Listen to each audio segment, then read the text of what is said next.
Hello folks, welcome to the channel. If you encounter some settings are managed by your organization message, then watch this video to fix it. Now this message can come up if you're using a public network like at your workplace or in a school or library.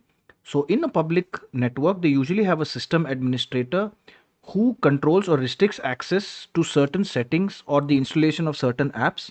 In that case, you need to contact your system administrator to get this issue fixed. Now, if you're using a private network and you're still getting this message, then this could be mostly because of a faulty Windows update. And for that, you need to uninstall the update. You can do that by right clicking on the start button, going to settings, clicking on Windows Update, and then clicking on Update History. And then you will look for the updates here.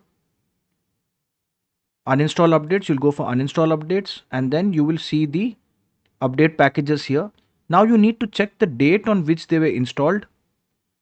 All right, so you need to uninstall the package from which day after it has been installed, your issue has started showing up. This issue that some settings are managed by your organization. So for example, I installed this update on the 11th of September, and after this update, my system is showing this message that some settings are managed by your organization. So I'll just click on uninstall, uninstall again, and then before I restart the computer, I will make sure that this update doesn't automatically reinstall itself or update and install itself, causing this problem again. So for that, I'll go to services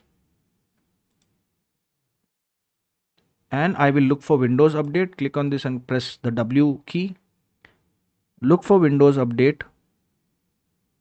Here, right click on it, click on Properties, and then on Startup Type, just click Disabled. So now what this will do is, now click on Apply and click on OK. What this will do is, this will automatically stop any Windows Update until the time that you manually enable it.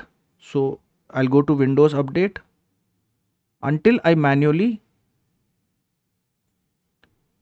enable it, and I can enable it by right clicking on the Windows Update, going to Properties and enabling it by clicking on Automatic. So this should resolve the problem until Windows gives a better update or a better patch. Now if both these solutions don't work, which is very rarely, 99% these solutions have to work.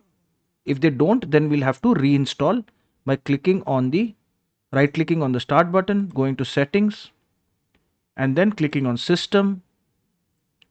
We'll click on recovery and then click on reset PC.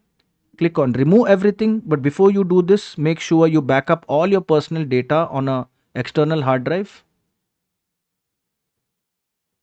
and then click on cloud download.